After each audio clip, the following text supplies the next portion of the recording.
Hi, ഏവർക്കും xylem PSC YouTube ചാനലിലേക്ക് ഹാർദമായ സ്വാഗതം. ഈ വർഷം നടന്ന രണ്ട് പ്രധാനപ്പെട്ട എക്സാം ക്വസ്റ്റ്യൻ അനാലിസിസ് ആണ് ഉദ്ദേശിക്കുന്നത്. എന്തിനാണ് ഈ അനാലിസിസ് എന്ന് ചോദിച്ചാൽ ഇതിൻ്റെ അനുബന്ധ വസ്തുതകളും സംഭവങ്ങളും എല്ലാം നമുക്ക് അടുത്ത് വരുന്ന ഒരു ഡിഗ്രി പ്രിലിംസിനോ കമ്പനി ബോർഡ് എക്സാമിനോ കമ്പനി ബോർഡ് അസിസ്റ്റൻറ്റിനോ അതുപോലെ തന്നെ VFA എക്സാമിനോ ഒക്കെ ഉപകരിക്കുന്ന രീതിയിലാണ് ഈ ഒരു അനാലിസിസ്. വീഡിയോ സ്കിപ്പ് ചെയ്യാതെ കാണുക. എന്തെങ്കിലും ഡൗട്ട്സ് ഉണ്ടെങ്കിൽ വീഡിയോയുടെ അടിയിൽ നിങ്ങൾക്ക് കമൻറ്റുകളായിട്ട് പറയാവുന്നതാണ്. ഞാൻ ആദ്യം നോക്കുന്നത് വിമൺ സിവിൽ എക്സൈസ് ഓഫീസറാണ്. ഇന്നലെ നടന്ന എക്സാം ആയിരുന്നു. കമ്പാരിറ്റീവ്ലി മലയാളം വളരെ ഈസി ആയിട്ടുള്ള ചോദ്യമായിരുന്നു. എന്തായാലും ഞാനത് എക്സ്പ്ലെയിൻ ചെയ്യാം. താഴെ തന്നിരിക്കുന്നതിൽ ശരിയായിട്ടുള്ള പദം ഏതാണ്? വിഡ്ഢിത്തം എന്ന പദമാണ് ഇവിടെ അല്ലേ. ഇവിടെയാണെങ്കിൽ നോക്കൂ, ചന്ദ്രക്കലയില്ല. ഇവിടെയാണെങ്കിൽ രണ്ടും മറിച്ചിട്ടഡായാണ്. ഇവിടെയാണെങ്കിൽ വെഡിത്തൊമ്മെന്നാണ് കൊടുത്തിരിക്കുന്നത്. അപ്പോൾ ആക്ച്വലി അങ്ങനെയല്ല, വെഡിത്തൊമ്മല്ല. അപ്പോൾ വെഡിത്തം ആണ് ഇവിടെ ശരിയായി വരുന്നത്. വെഡിത്തം അല്ലേ. അപ്പോൾ അത് നമുക്ക് ഇങ്ങനെ ഇട്ടാലും അത് ശരി തന്നെയാണ്. അല്ലെങ്കിൽ ഇങ്ങനെ ഇട്ടിട്ട് ഇങ്ങനെ ഇടണം. ഇത് രണ്ടും ശരിയായിട്ട് വരും. ഓക്കെ അല്ലേ. ഇനി വില്ല് എന്ന് അർത്ഥം വരാത്ത പദം വില്ല്. ഇതിൽ തന്നെ നമുക്ക് നല്ല എളുപ്പമാണ്. അമ്പും വില്ലും എന്നല്ലേ നമ്മൾ പറയുന്നത്, അമ്പും വില്ലും. അപ്പം അമ്പ് എന്തായാലും വില്ലിൻ്റെ പര്യായം അല്ലല്ലോ. ചാപം വില്ലാണ്, കാർമുഖം വില്ലാണ്, കോദണ്ഡം വില്ലാണ്. പക്ഷെ അമ്പ് അല്ലേ, അമ്പ് ശരമെന്നും സായകമെന്നും അതുപോലെ ഖഗമെന്നും ഒക്കെ പറയുന്നത്. അമ്പിനെ ഖഗമെന്ന് കൂടി പറയും, പക്ഷിയെയും ഖഗമെന്ന് പറയും. അപ്പോൾ അതാണ് അമ്പ്. ഓക്കെ. അപ്പോൾ വില്ലിൻ്റെ അർത്ഥം എന്തായാലും അമ്പ് വരില്ല. അതുകൊണ്ട് തന്നെ ഈ ഒരു അമ്പിൻ്റെയോ വില്ലിൻ്റെയോ പര്യായം അറിഞ്ഞുകൂടാത്തൊരു കുട്ടിക്ക് പോലും അങ്ങനെ കണക്ട് ചെയ്ത് എഴുതാൻ പറ്റും. ഇനി ഉദാരൻ എന്ന പദത്തിന്റെ വിപരീത അർത്ഥമായി വരുന്നത് ആരാണ്? ഉദാരൻ പിശുക്കനാണ് അല്ലേ. വളരെ പിശുക്ക് കാണിക്കുന്നവനെയാണ് നമ്മൾ ഉദാരൻ എന്ന് പറയുന്നത്. അപ്പോൾ പിശുക്കന് ഈ കൃപണൻ എന്ന് പറഞ്ഞ പിശുക്കനാണ്. അപ്പൊ അതിന്റെ നേരെ വിപരീതമാണ് എന്ത് വരുന്നത്? ഉദാരൻ വരുന്നത്. ഇതിന്റെ നേരെ വിപരീതമാണ് ഉദാരൻ. അപ്പോൾ കൃപണനാണ് പിശുക്കൻ. കൃപണൻ ആരാണ്? പിശുക്കനാണ്. ഉദാരൻ എന്ന് പറഞ്ഞാൽ കൈയയച്ച് സഹായിക്കുന്നവൻ. ഉദാരമനസ്കത, ഉദാരമായ ഔദാര്യത്തോടെ അല്ലെ, ഉദാരമായ രീതിയിൽ പെരുമാറുക എന്നൊക്കെ നമ്മൾ പറയത്തില്ലേ. അങ്ങനെയുള്ള ആളിനെയാണ് നമ്മൾ ഉദാരൻ എന്ന് പറയുന്നത്. എന്നാൽ ആർക്കൊന്നും ചെലവാക്കൂല, ഭയങ്കര പിശുക്ക്, അങ്ങനെ പിശുക്ക് സ്വഭാവം കാണിക്കുന്ന ആളിനെയാണ് നമ്മൾ കൃപണൻ എന്ന് പറയുന്നത്. ഇനി പെരുമ്പറ എന്ന പദം പിരിച്ചെഴുതുക. പെരും പ്ലസ് പറയാണ് പെരുമ്പറ. അമ്പറ, പെരുപറ, പെരുമ് അമ്പറ ഒന്നുമല്ല. പെരും പ്ലസ് പറയാണ് പെരുമ്പറ. ഓക്കെ അല്ലേ. നമ്മൾ ഇങ്ങനെ എഴുതുമ്പം പെരും പ്ലസ് പറ എന്ന് എഴുതുമ്പോഴത്തേക്ക് ഈ അനുസ്വാരം, അതായത് അമ്മടയാളം അങ്ങ് പോവും. അമ്മടയാളം പോയിട്ട് ഈ പായുടെ അനുനാസികം പ ഫ ബ ഫ മ എന്നല്ലേ വരുന്നത്. അപ്പൊ ഈ മ ഇങ്ങോട്ട് വരും. ഈ മ പ്ലസ് ഈ പായാണ് എന്താകുന്നത്? ഇമ്പ. അപ്പൊ അനുസ്വാരം പോകും, മ വരും. മ ആദേശം ചെയ്യും. അപ്പൊ ഇത് എന്ത് സന്ധിയാണ്? ആദേശ സന്ധി. ആദേശസന്ധിയാണ് പെരുമ്പറ എന്ന പദം. അതുപോലെ നമ്മൾ പാട്ടിലൊക്കെ കേട്ടിട്ടില്ലേ, ദും ദും ദും ദും ദും ദുഭിനാദം നാദം നാദം, വൈശാലി സിനിമയില്. അപ്പൊ പെരുമ്പറയെ നമ്മൾ എന്തൊക്കെയാ പറയാ? ദുന്ദുഭി എന്ന് പറയും. ദുന്ദുഭി. പിന്നെ കേറിവാ പടഹം, പടഹധ്വനി അല്ലെ, പടഹം. അപ്പൊ പടഹം, അയ്യോ ഏതോ സിനിമയിൽ പടഹം എന്ന് പറയും, എനിക്ക് മറന്നുപോയി. നിങ്ങളൊരു കാര്യം ചെയ്യൂ, പടഹം കമന്റ് ചെയ്യും. കയ്യിൽ കുയില് അത് പറഞ്ഞുതരാം. സിനിമ ഏതാണെന്ന് ഞാനൊന്ന് ആലോചിക്കട്ടെ. താണ്ഡവവും മറ്റോ ആണെന്ന് തോന്നുന്നു അല്ലേ. ഹരഹരോഹര അതൊക്കെ ഉള്ളത്. പടഹം അല്ലേ, അത് ഞാൻ മറന്നുപോയി. പടഹം. ഇനി ഭേരി എന്ന് പറഞ്ഞാലും പെരുമ്പറ തന്നെ. ഇതെല്ലാം എന്തിൻ്റെ പര്യായമാണ്? പെരുമ്പറയുടെ പര്യായങ്ങളാണ്. ദുന്ദുഭി, പടഹം, ഭേരി. അപ്പൊ ദുന്ദുഭി, പടഹം, ഭേരി ഒക്കെ പെരുമ്പറ എന്ന പദത്തിന്. ഈ രാജകൽപ്പനയൊക്കെ പുറപ്പെടുവിക്കാനായിട്ട് ഒരു വലിയ തബല പോലത്തെ സാധനമുണ്ട്. അതിലിങ്ങനെ ഇതെന്തെന്നാൽ വീരചോള പാണ്ഡ്യനറിയിക്കുന്ന കൽപ്പന എന്നൊക്കെ പറഞ്ഞ് പഴയ സിനിമയിൽ നമ്മൾ കണ്ടിട്ടില്ലേ? അതിനെയാണ് പെരുമ്പറ. പെരുമ്പറയ്ക്ക് ദുന്ദുഭി എന്നും പടഹം എന്നും ഭേരി എന്നും പറയും. ഓക്കെ അല്ലേ? പെരുമ്പറ പെരുമ്പറ, അനുസ്വാരം പോയി, വന്നു, ആദേശം. ഇനി അടുത്ത് നോക്കണേ, എന്താണ്? കർത്താവ് എന്ന പദത്തിന്റെ എതിർലിംഗമായി വരുന്ന പദം എന്താണ്? കർത്തൃ. അത് നമുക്ക് ഓർത്തു വയ്ക്കാൻ പറ്റും. താവ് പുല്ലിംഗമായി വന്നാൽ ത്രീ വരും. താവ് എന്ത് വരും? ത്രീ വരും. അതുകൊണ്ടാണ് ചില പരീക്ഷകൾക്കൊക്കെ നമ്മൾ കണ്ടിട്ടുണ്ട്, ശ്രോതാവ് എന്ന പദത്തിന്റെ എതിർലിംഗം എന്താണ്? ശ്രോതൃ. ശ്രോതാവ്, ശ്രോതൃ. നേതാവാണെങ്കിലോ, നേതാവാണെങ്കിൽ നേത്രി. നേതാവ് നേത്രി, ശ്രോതാവ് ശ്രോത്രി, കർത്താവ് കർത്തൃ. പുല്ലിംഗം താവ് വന്നാൽ സ്ത്രീലിംഗം ത്രീ വരും. അഭിനേതാവ് അഭിനേത്രി, ജനിതാവ് ജനിത്രി, ദാതാവ് ധാത്രി, ജനയിതാവ് ജനയിത്രി. അങ്ങനെ താവ് പുല്ലിംഗം വരുന്നതിൻ്റെയൊക്കെ എതിർലിംഗം എന്താണ് വരുന്നത്? ത്രീ ആണ്. താഴെ കൊടുത്തിരിക്കുന്നതിൽ ബഹുവചനത്തിന് ഉദാഹരണം. ഭട്ടർ, മാധവ ഭട്ടർ. ഒരു പേരിന്റെ ഒപ്പം ഭട്ടർ എന്ന്, ഭട്ട് എന്ന് പറയുന്ന ജാതിയിലുള്ളവരാണ് നാരായണ ഭട്ടർ എന്നൊക്കെ നമ്മൾ കേട്ടിട്ടില്ലേ? യെസ്. അപ്പൊ അതാണ് ഭട്ടർ. ഇനി മാരാർ, പല്ലാവൂർ, അപ്പു, മാരാർ എന്ന് നമ്മൾ പറയത്തില്ലേ? അപ്പൊ മാരാറും എന്ത് തന്നെ? പൂജക ബഹുവചനം. അർത്ഥം കൊണ്ടത് ഏകവചനമാണ്. യെസ്. ഇനി മിടുക്കർ എന്ന് പറഞ്ഞാൽ പക്ഷെ അത് പൂജകം, ബഹുമാന പുരസ്സരം നമ്മൾ പറയുന്നതല്ല. മിടുക്കർ എന്ന് പറയുന്നത് അലിംഗ ബഹുവചനം ആയിട്ട് വരും. അത് ബഹുവചനം തന്നെയാണ്. ഇനി തട്ടാർ എന്ന് പറയുന്നതും, തട്ടാനെയാണ് നമ്മൾ ബഹുമാനം കൊടുത്ത് തട്ടാർ എന്ന് വിളിക്കുന്നത്. പാട്ടിലൊക്കെ കേട്ടിട്ടില്ലേ? തീയിലുരുക്കി തൃത്തകീടാക്കി ഏതു പൊന്നന്റെ തട്ടാരേ. തട്ടാര് അല്ലേ? അപ്പൊ തട്ടാർ എന്ന് പറയുന്നത് പൂജക ബഹുവചനമാണ്. പൂജക ബഹുവചനം. മാരാർ പൂജക ബഹുവചനം, ഭട്ടർ പൂജക ബഹുവചനം. മിടുക്കർ മാത്രം അലിംഗം. അലിംഗം എന്ന് പറഞ്ഞാൽ എന്താണ്? പിന്നെ അലിംഗം മീൻസ് ഇത്രയേ ഉള്ളൂ, ഉള്ളിൻ്റെ ഉള്ളിൽ ആണും പെണ്ണും ഒക്കെ ഉണ്ടായിരിക്കും, പുറമേ നമുക്ക് കാണാനും സാധിക്കത്തില്ല. അങ്ങനെ ഉള്ളിൻ്റെ ഉള്ളിൽ ആണും പെണ്ണും ഉണ്ട്, പുറമേ ഒരു കോമൺ ഗ്രൂപ്പായിട്ട് ഫീൽ ചെയ്യുന്നതാണ് അലിംഗ ബഹുവചനം. മിടുക്കർ, ജനങ്ങൾ, പ്രജകൾ, സഞ്ചാരികൾ, രോഗികൾ, പിന്നെ പഠിതാക്കൾ, കുട്ടികൾ എന്നൊക്കെ പറയുന്നത് അലിംഗ ബഹുവചനമാണ്. 5, 6 എന്ന പദത്തെ ഘടകപദങ്ങളാക്കുക. നമുക്കറിയാം 5, 6. ഇത് ദ്വന്ദ്വ സമാസമാണ്. എന്താണ്? ദ്വന്ദ്വ സമാസം. നമ്മൾ സാധാരണ ഇങ്ങനെ പറയൂലേ, 5, 6 ആൾക്കാർ വന്നിരുന്നു എന്ന് പറയുമ്പോൾ 5ഉം 6ഉം ആണോ? അല്ല. 6ൽ 5ഉം അല്ല, 5ഉം 6ഉം അല്ല, 5 അല്ലെങ്കിൽ 6ഉം അല്ല. 5ഓ 6ഓ പേര് വന്നിരുന്നു അല്ലേ? 5ഓ 6ഓ, അതാണ് 5, 6 ഘടകപദങ്ങൾ. അതിനെ ഒറ്റ ഘടകപദങ്ങളാക്കുമ്പോൾ 5ഓ 6ഓ ആണ്. വയറ്റത്തടിക്കുക എന്ന ശൈലിയുടെ അർത്ഥം സൂചിപ്പിക്കാത്ത പ്രയോഗമാണ് ഇവിടെ ചോദിച്ചിരിക്കുന്നത്. അർത്ഥം വരരുത്. വയറ്റത്തടിക്കുക, ഗതിമുട്ടിക്കുക നമ്മൾ പറയും. എൻ്റെ വയറ്റത്തടിക്കാനായിട്ട് എന്നൊക്കെ നമ്മൾ പറയില്ലേ? ഗതിമുട്ടിക്കുക. കഷ്ടപ്പെടുത്തുക തന്നെ അങ്ങനെയും പറയാം. വയറ്റത്തടിച്ചു, കഷ്ടപ്പെടുത്തി എന്നുള്ള അർത്ഥം.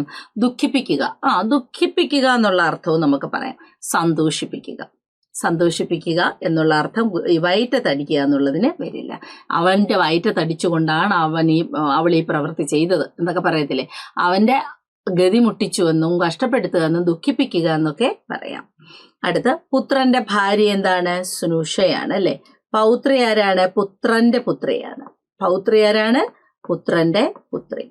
ഇനി ആരാണ് ദൗഹിത്രി? മകളുടെ മകൾ. എന്താണ്? മകളുടെ മകളാണ് ദൗഹിത്രി. ധാത്രി ആരാണ്? വളർത്തമ്മ. നമ്മൾ സാധാരണ ഇങ്ങനെ പറയില്ലേ, മറ്റുള്ള ഭാഷകൾ കേവലം ധാത്രിമാർ, മർത്യന്നു പെറ്റമ്മ തൻ ഭാഷ താൻ. യെസ്. അപ്പൊ വളർത്തമ്മ എന്നുള്ള അർത്ഥത്തിലാണ് ധാത്രി എന്ന പദം പ്രയോഗിക്കുന്നത്. വളർത്തമ്മയാണ് ധാത്രി. Okay, yes. ഇനി ടു റൂട്ട് ഔട്ട് എന്ന ഇംഗ്ലീഷ് ശൈലിയുടെ ശരിയായ പരിഭാഷ എന്താണ്? ഉന്മൂലനം ചെയ്യുക, വേരോടെ പിഴുതെറിയുക, ഉന്മൂലനാശം ചെയ്യുക അല്ലേ? വേരോടെ പിഴുതെറിയുക എന്നൊക്കെയുള്ള അർത്ഥം. അങ്ങനെ നമുക്ക് എളുപ്പത്തിൽ മാർക്ക് 8, 9, 10 എന്ന ലെവലിലേക്ക് ഉയരാൻ പറ്റുന്ന ഈസി ആയിട്ടുള്ളൊരു പരീക്ഷയാണ് ഇന്നലെ നടന്ന ഹ്യൂമൻ എക്സൈസ് എന്ന് പറയുന്ന പരീക്ഷ. അപ്പോൾ തീർച്ചയായിട്ടും അത് എല്ലാവർക്കും മലയാളത്തിന് നല്ല മാർക്ക് കിട്ടിക്കാണെന്ന് വിശ്വസിക്കുന്നു. നിങ്ങൾക്ക് എത്ര മാർക്ക് കിട്ടി? ഇന്നലത്തെ പരീക്ഷ എഴുതിയവർ ഉണ്ടെങ്കിൽ നിങ്ങൾക്ക് എത്ര മാർക്ക് കിട്ടി? സൈലം നിങ്ങളത് കാര്യമായിട്ട്, ഞാനാണ് മലയാളം പഠിപ്പിക്കുന്നത്, അതുകൊണ്ട് എനിക്ക് അതുകൂടി അറിയണം. പരീക്ഷയ്ക്ക് അത്യാവശ്യം എഴുതാൻ പറ്റിയെങ്കിൽ അതൊന്ന് കമൻറ്റ് ചെയ്യണേ. ഇനി മാസങ്ങൾക്ക് മുമ്പ് നടന്ന മറ്റൊരു പരീക്ഷയാണ് women fire and rescue officer trainee fireman grade 2 എന്ന് പറയുന്ന പരീക്ഷ. കമ്പാരിറ്റീവ്ലി മലയാളം കുറച്ച് ടഫായിരുന്ന ഒരു എക്സാമാണ്. അപ്പം നമ്മൾ ഈ ഏറ്റവും സിമ്പിളായിട്ടുള്ള എക്സാം മാത്രം നോക്കിയാൽ പോരാ, ടഫ് എക്സാംസ് കൂടി നോക്കണം. ശരിയായ പദം ഏത് എന്നുള്ളതാണ്. ആച്ഛാദനമാണ്. ആച്ഛാദനം മൂടി വയ്ക്കുക. അതിൻ്റെ നേരെ വിപരീതം നമ്മൾ കേട്ടിട്ടൊക്കെ ഉള്ള പദമാണ് അനാച്ഛാദനം. മന്ത്രി പ്രതിമ അനാച്ഛാദനം ചെയ്തു എന്ന് കേട്ടിട്ടില്ലേ? യെസ്. ഇനി താഴെ കൊടുത്തിരിക്കുന്നതിൽ കുതിര എന്ന അർത്ഥം വരാത്ത പദം ഏതാണ്? സി, അശ്മകമാണ്. കല്ല് എന്നുള്ള അർത്ഥത്തിലാണ് അശ്മകവും ഉപയോഗിക്കുന്നത്. അർവാവ്, കിങ്കിരം, സപ്തതി എന്നൊക്കെ പറഞ്ഞാൽ ആര് തന്നെയാണ്? കുതിര തന്നെയാണ്. ഇനി നോക്കണേ, ചുവപ്പ് എന്നതിന് സമാനമായ പദം ലോഹിതം, താമ്രം, ശ്വേതം, സിതം. ഇവിടെ ഒരു പ്രശ്നമുള്ളത്, ഈ ലോഹിതം എന്ത് തന്നെയാണ്? ചെമപ്പാണ്. താമ്രം ചെമപ്പാണ്. താമ്രചൂടം എന്ന് പറയും. തലയിൽ നല്ല ചുവന്ന പൂക്കളുള്ളത് താമ്രചൂടം എന്ന് പറഞ്ഞ എന്താണ്? കോഴി. യെസ്. എന്നാ അപ്പം ഇവിടെ ചുവപ്പ് എന്നതിന് സമാനമായി 2 പദങ്ങൾ കിടക്കുന്നുള്ളത് കൊണ്ട് ശ്വേതം എന്ന് പറഞ്ഞാൽ വെളുപ്പാണ്. സിതം എന്നതിന് മണ്ണെന്നും വെളുപ്പെന്നും അർത്ഥമുണ്ട്. വെളുപ്പ് ഓർ മണ്ണ്, 2 അർത്ഥത്തിലാണ് നമ്മൾ എന്തുപയോഗിക്കുന്നത്? സിതം ഉപയോഗിക്കുന്നത്. ശ്വേതം വെളുപ്പ് തന്നെ. അപ്പൊ ഇവിടെ ചുവപ്പ് എന്നതിന് സമാനമായത് 2 ഉണ്ട്. ലോഹിതവും ഉണ്ട്, താമ്രവും ഉണ്ട്. 2 എന്ത് തന്നെ? ചുമപ്പ് അല്ലെങ്കിൽ ചെമപ്പ് എന്ന പദത്തിന്റെ പര്യായമായിട്ട് വരുന്ന പദങ്ങളായതുകൊണ്ട് തന്നെ നമുക്കത് കാൽക്കുലേറ്റ് ചെയ്യാൻ പറ്റില്ല. താമസം എന്നതിന്റെ നാനാർത്ഥങ്ങൾ. നമ്മൾ താമസം എന്ന പേരിൽ അറിയപ്പെടുന്നത് പാമ്പിനെ താമസം എന്ന് പറയും. അപ്പൊ ഇനി ആ പാട്ട് പാടരുത്. താമസമെന്തേ വരുവാൻ, അത് കാലവിളംബം എന്നുള്ള അർത്ഥമാണ്. സമയതാമസം, ഡിലേ എന്ന് ഇംഗ്ലീഷ് പറയത്തില്ലേ, അതിന് തുല്യമായിട്ട് നമ്മൾ താമസം എന്ന പദം ഉപയോഗിക്കും. ഡിലേക്ക് തുല്യമാണ് നമ്മുടെ താമസവും. അപ്പോൾ താമസം പാമ്പിന് പറയും, മൂങ്ങയ്ക്ക് പറയും, ഇരുട്ടിനും പറയും, തമോ ഗുണത്തിനും പറയും. ഈ 3 എണ്ണത്തിനും പറയുന്ന പേരാണ് എന്ത്? താമസം എന്നത്. ഓക്കെ. ഇനി എതിർലിംഗം എഴുതുക. വിധവ. ഭാര്യ മരിച്ചുപോയ പുരുഷനെ വിധുരൻ എന്നാണ് പറയുന്നത്. 85 എന്താണ്? വിധുരൻ. ഓക്കെ.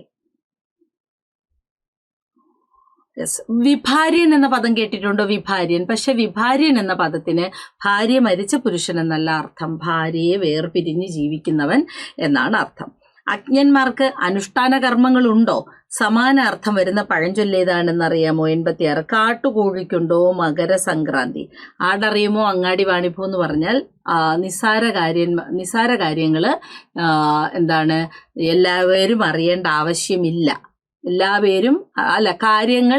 കാര്യങ്ങളും എല്ലാവരും അറിയേണ്ട ആവശ്യമില്ല എന്നുള്ളതാണ്. ഇനി അഗതി ചൊല്ല് അരങ്ങത്തേശുമോ?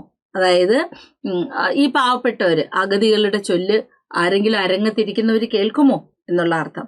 5 വിരലും ഒരുപോലെയോ, അതായത് ഓരോന്നും വ്യത്യസ്തമാണ് എന്നുള്ള അർത്ഥം. ഈ വിരൽ പോലെയല്ല ഈ വിരൽ, ഇതും എല്ലാം വ്യത്യസ്തം, ഡിഫറൻ്റ് ആണെന്നുള്ള അർത്ഥമാണ്. അതേസമയം കാട്ടുകോഴിക്കുണ്ടോ മകരസംക്രാന്തി?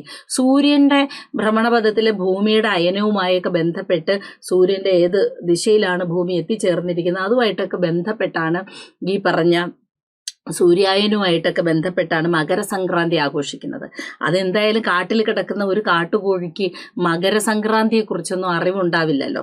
നിസാരന്മാർക്ക് അല്ലെങ്കിൽ അജ്ഞാനന്മാർക്ക് അനുഷ്ഠാന കർമ്മങ്ങളെക്കുറിച്ച്, അനുഷ്ഠാനമാണ് മകരസംക്രാന്തി, മറ്റേത് അനുഷ്ഠാനമായിട്ടല്ല വരുന്നത്. ഇനി കാപ്പ് കെട്ടുക. അപ്പൊ ഇവിടെ നമുക്ക് ആൻസർ ഡി തന്നെയായിരുന്നു. 87 കാപ്പ് കെട്ടുക, ഒരുങ്ങുക. നമ്മൾ പറയല്ലേ കച്ച കെട്ടുക എന്നും പറയും.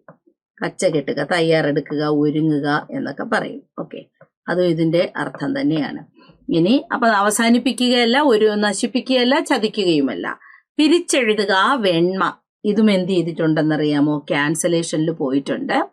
അപ്പൊ ഇവിടെ ക്യാൻസൽ പോയത് ഞാൻ ഒരെണ്ണം പറഞ്ഞില്ലായിരുന്നോ? ക്യാൻസൽ പറഞ്ഞില്ലേ? ഇവിടെ ചുമപ്പ് 2 എണ്ണം വരുന്നോണ്ട് തന്നെ ക്വസ്റ്റ്യൻ എന്തായിട്ടുണ്ട്, അത് ഞാൻ നോട്ട് ചെയ്യാൻ മറന്നു. ക്യാൻസൽ, ക്വസ്റ്റ്യൻ ക്യാൻസൽ ആയിട്ടുണ്ടേ. ഓക്കെ, അതുപോലെ ഇവിടെയും എന്താണെന്നറിയാമോ, ഈ ഒരു വെളുമായും നമുക്ക് പറയാം, വെൾമായും പറയാം, രണ്ടും ശരിയാണ്. അതുകൊണ്ട് ക്വസ്റ്റ്യൻ ക്യാൻസൽ. വെണ്മ പിരിച്ചെഴുതുക, ക്യാൻസൽ ആണ്. 89 നോക്കണേ. 89ാമത്തെ ചോദ്യം നോക്കിയേ. ഒറ്റപ്പദം എഴുതുക. എളുപ്പത്തിൽ ചെയ്യാവുന്നത്. എളുപ്പത്തിൽ നമ്മൾ പറയില്ലേ സുഖരം, വളരെ എളുപ്പത്തിൽ നമുക്കൊരു കാര്യം ചെയ്യാൻ പറ്റുമെങ്കിൽ സുഖരം. എളുപ്പത്തിൽ ഗമിക്കാവുന്നതെന്നാണ്. എളുപ്പത്തിൽ ചെന്നെത്താവുന്നത്, എളുപ്പത്തിൽ ചെന്ന് എത്താവുന്നതാണ്. യാത്ര സുഗമമായിരുന്നു എന്നൊക്കെ പറയത്തില്ലേ, അത് തന്നെ. ഓക്കെ, സുഗതം, അതും അങ്ങനെ തന്നെ, എളുപ്പത്തിൽ നടന്നു ചെന്നെത്താവുന്നത്.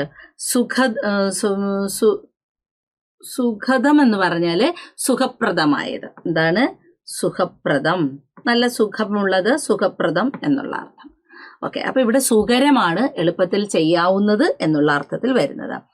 അർത്ഥപൂർണവും യുക്തിസഹവുമായ വാക്യം നിർമ്മിക്കുക. നോക്കണേ, ഇവിടെ ഇപ്പൊ നമ്മള് എ ആണ് ആൻസർ വരുന്നത്. അത് വെച്ച് നമുക്കൊന്ന് എടുത്തു നോക്കാം. അതായത് 7. 2 ദാരിദ്ര്യത്തിൽ മുങ്ങിക്കഴിയുന്ന, അങ്ങനെയല്ലേ നമുക്ക് രണ്ടാമത് പറയാൻ പറ്റൂ? യെസ്, ദാരിദ്ര്യത്തിൽ മുങ്ങിക്കഴിയുന്ന ഭാരത ജനതയ്ക്ക് കൂട്ടായ അധ്വാനം കൊണ്ടേ എന്ത് ചെയ്യാൻ പറ്റുള്ളൂ? കരകയറാൻ. ABCDEFG കൊടുക്കാം. യെസ്, അപ്പോൾ ഇവിടെ എ ആണ് വരുന്നത്. അതായത് ഇങ്ങനെയാണ് നമ്മളിത് പറയേണ്ടത്. ദാരിദ്ര്യത്തിൽ മുങ്ങിക്കഴിയുന്ന ഭാരത ജനതയ്ക്ക് കൂട്ടായ അധ്വാനം കൊണ്ടേ കരകയറാൻ കഴിയുകയുള്ളൂ. ആ വാക്യത്തിന് ഇങ്ങനെ എന്താണ്, ഇങ്ങനെ റീഅറേഞ്ച് ചെയ്ത് എടുത്താൽ മതി. അപ്പൊ നമുക്കവിടെ എന്ത് ചെയ്യാൻ പറ്റും? റീഅറേഞ്ച് ചെയ്യുമ്പോൾ അർത്ഥപൂർണമായ ഒരു വാക്യം, യുക്തിസഹവുമായ ഒരു വാക്യം നമുക്ക് കിട്ടും. അപ്പൊ ഇങ്ങനെ 2 ചോദ്യങ്ങളാണ് ഇന്ന് നമ്മൾ സൈലം PSCയുടെ യൂട്യൂബ് ചാനലിലൂടെ പഠിച്ചത്. അടുത്ത പരീക്ഷയ്ക്ക് ഇത് ഉപകാരപ്രദമാകട്ടെ എന്ന് ആശംസിക്കുന്നു. Okay, by.